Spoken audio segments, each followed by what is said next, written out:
ഇത് ബീഫ് കഴുകി വൃത്തിയാക്കി വെച്ചേക്കുന്നതാണ്. ഇതിൻ്റെ കൂടെ പെരുംജീരകവും വെളുത്തുള്ളിയും ഇഞ്ചിയും കൂടെ അരച്ച് പേസ്റ്റ്, ശകലം മഞ്ഞൾപ്പൊടി, ഉപ്പ്, ഇതെല്ലാം കൂടി ഇട്ട് നന്നായിട്ട് ഇളക്കി ഇനി വേവിച്ചെടുക്കാം. അടച്ച് 5 വിസിൽ വരുന്നവരെ.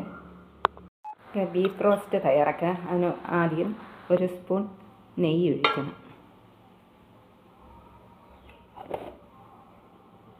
നെയ്യൊന്ന് മെൽറ്റാകുമ്പോഴത്തേന് അതിനകത്തോട്ട് തേങ്ങാക്കൊണ്ടിട്ട് നന്നായിട്ടൊന്ന് ഫ്രൈ ആക്കണം.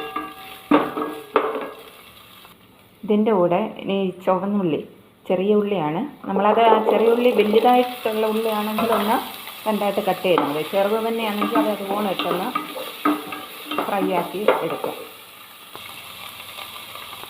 ഇതിൻ്റെ കൂടെ ഗാർലിക് പേസ്റ്റും കൂടെ ഇട്ടൊന്ന് നന്നായിട്ട് ഒന്ന് ഫ്രൈ ആക്കി. ഇതിൻ്റെ കൂടെ സവാളയും കൂടെ ഇട്ട് നന്നായിട്ടൊന്ന് വഴറ്റിയെടുക്കാം. ഇതിൻ്റെ കൂടെ കുറച്ച് ഉപ്പും കൂടി ഇടുമ്പോഴത്തേന് പെട്ടെന്ന് വാടി കിട്ടും. ഇത് കഴിഞ്ഞ് അതിൻ്റെ കൂടെ തക്കാളിപ്പഴവും കറിവേപ്പിലയും കൂടി ഇട്ടിട്ട് നന്നായിട്ടൊന്ന് ഇളക്കണം. ഇത് ചെറിയ തീയിൽ ഒന്ന് അടച്ച് വെക്കാം. ഇച്ചിരി സമയം അടച്ച് വെച്ച് കഴിയുമ്പോഴേ ഇതിന് വേണ്ട മുളക് പൊടിയും കാശ്മീരി ചില്ലിയും മല്ലിപ്പൊടിയും കൂടെ ഒന്ന് ചൂടാക്കി എടുക്കാം. നല്ലതുപോലെ ഫ്രൈ ആയതിനകത്തൂടെ ശകല വെള്ളം കൂടെ ഒഴിച്ചിട്ട് ഒന്ന് റെഡിയാക്കാം. ഉള്ളിക്കകത്തോട്ട് മസാല ഒഴിച്ച് നന്നായിട്ടത് ഇളക്കിയെടുക്കാം. ഈ മസാലക്കകത്തോട്ട് വെന്തിരിക്കുന്ന ബീഫും കൂടെ ഇട്ട് ഒന്ന് നന്നായിട്ട് ഇളക്കി റെഡിയാക്കി എടുക്കാം.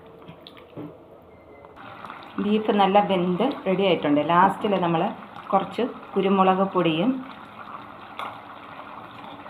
ഗരം മസാലപ്പൊടി, പിന്നെ വയണയിലയുടെ ഒരിലയും കറിവേപ്പിലയും കൂടി ഇട്ട് ഒരു 2 മിനിറ്റ് കഴിഞ്ഞിട്ട് നമ്മളൊന്ന് അടച്ച് വെച്ചിട്ട് 2 മിനിറ്റ് കഴിഞ്ഞ് എടുത്താൽ മതി. നല്ല ഫ്രൈ.